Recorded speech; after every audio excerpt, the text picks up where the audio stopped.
So let's talk about the Haunted Mansion and the idea of ghosts in our media. Are you gonna ruin a haunted mansion now? Don't you know that Disneyland is the only thing I have left in this horrid world? Mickey Mouse clears the skin and cures my depression, and also Disneyland was the last place I could go that makes me happy! Going into this, it's important to remember the distinction between fictional perceptions of ghosts and ghost encounters based on real people and events. We'll go into the actual Haunted Mansion in a second. For those who don't know, the Haunted Mansion is one of the classic, original Disneyland park rides, part of Walt Disney's own personal vision for the park, even though it wasn't there when the park was open. We'll get to that. Along with rides like Splash Mountain, the Matterhorn, It's a Small World, and more, for those who care about the legacy at the park, this is a must-do. Ironically, despite the fear of his own death as a macabre subject was something Disney himself explored both in his early works and his interest in preserving his own legacy. Inspired by the post-Civil War South and the Winchester Mystery House in San Jose, California, the ride itself is basically a tour of a haunted mansion itself, and what I personally admire about the ride is its sense of creativity, and how elaborate it is.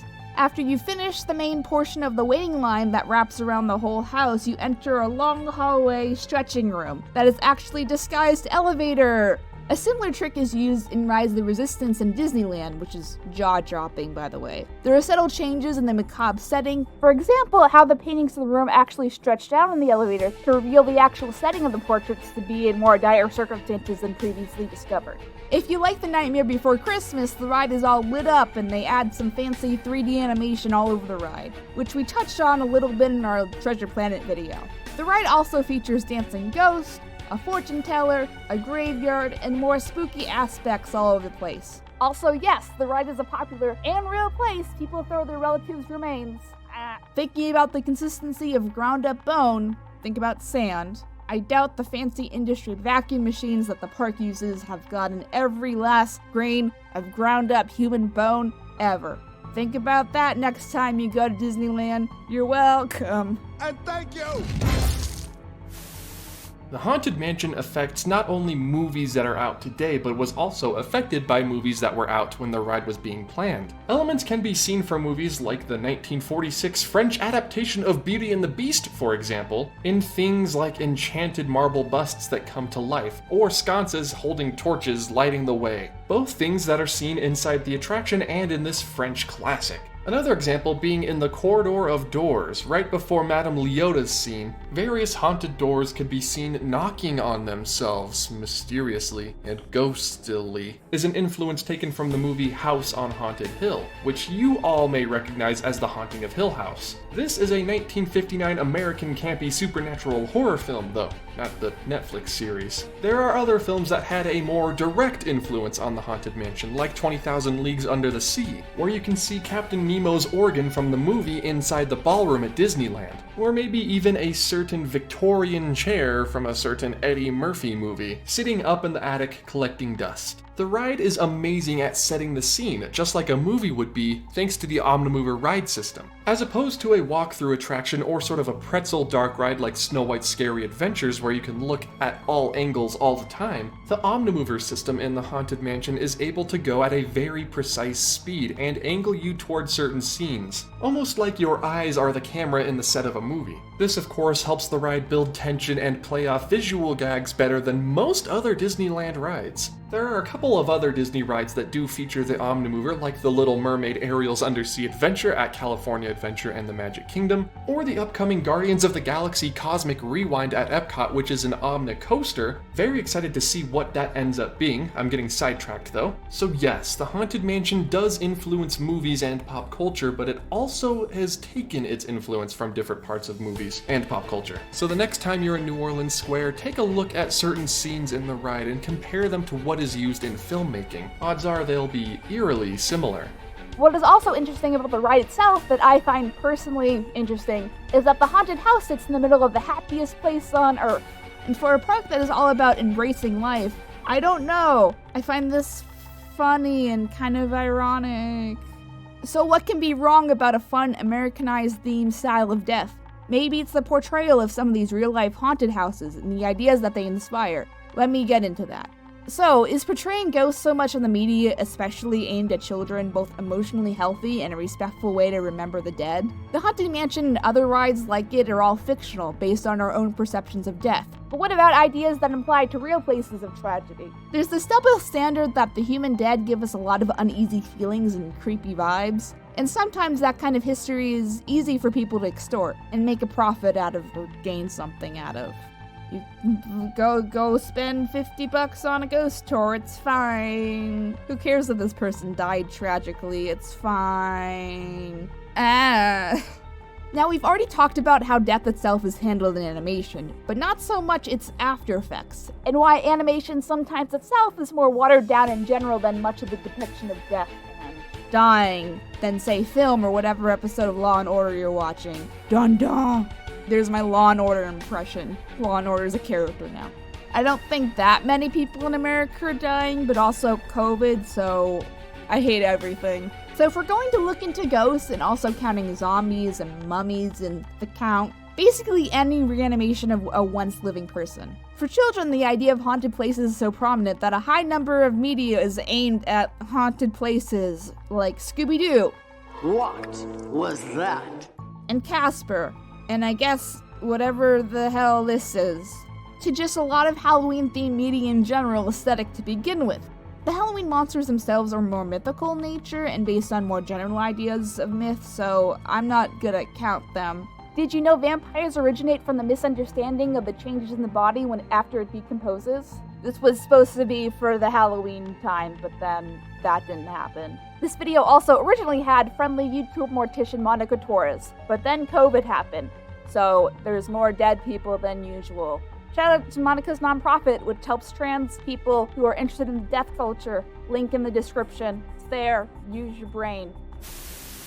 The tricky thing about vampires is that lore changes between if a vampire is a once living person or a whole other entity entirely.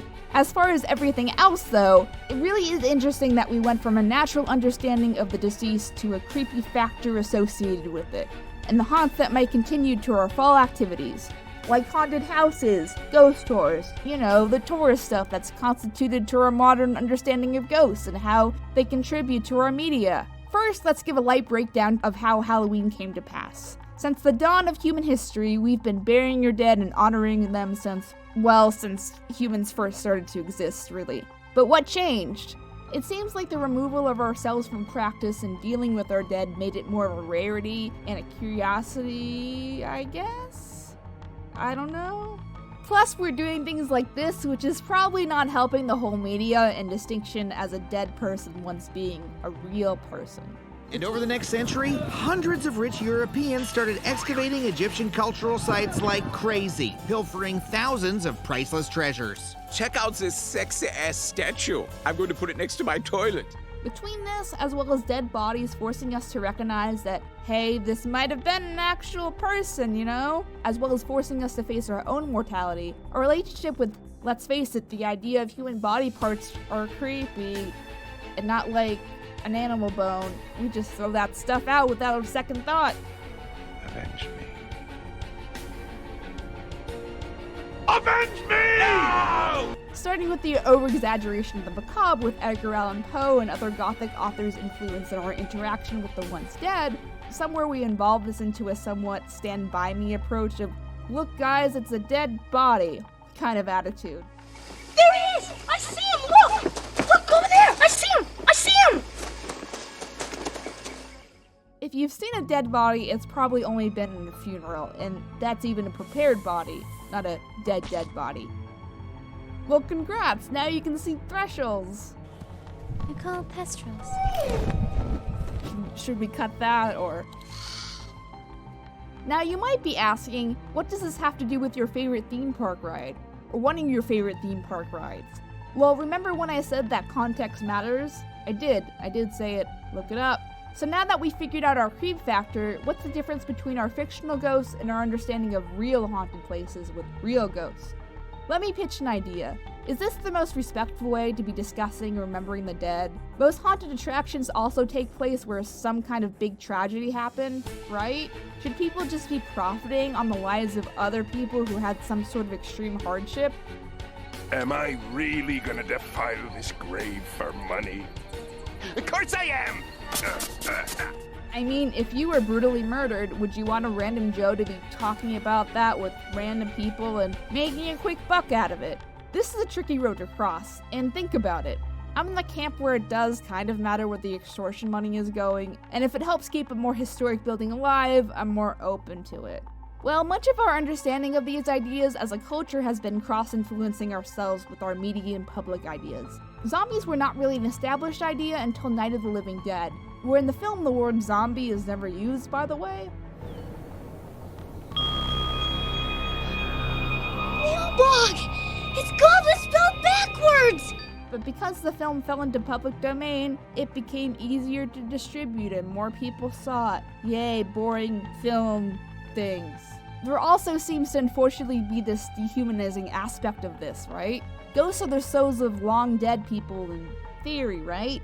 So odds are if you don't know any of the living relatives that might be opposed to these kind of somewhat distasteful depictions, it's okay, right? In reality, fictional spectacles like the Haunted Mansion get us thinking about our mortality in ways that might make us almost uncomfortable.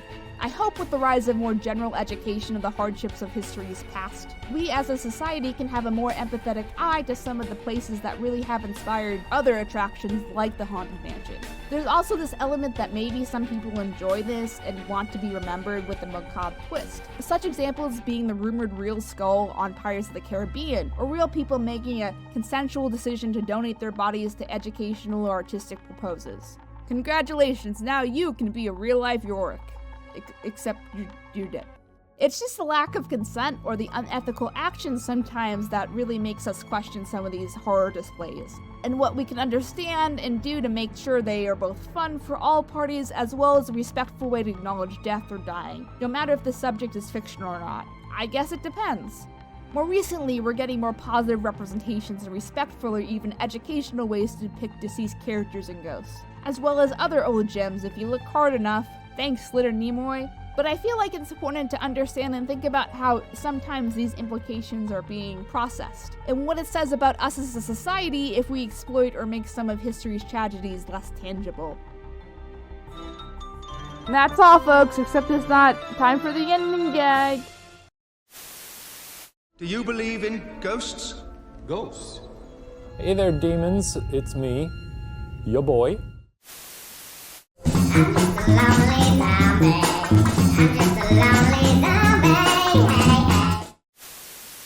Alright, this ghost's name is Steven Martinez. Steven Martinez! Talk to me! You probably died by tripping over a Lego or something. Hey everyone, thanks so much for watching. If you like what you saw, please remember to leave a comment and share this with a friend or 2 or 5. Click here to subscribe, we really appreciate it. Click here to check out the main collaborator for this video. Click here to check out our video playlist for this video, where you might find similar videos that hopefully you like and enjoy. There's also a credit scroll here, where you can check out all the other awesome contributors. All their info is in the description. That's all I gotta say, KPON!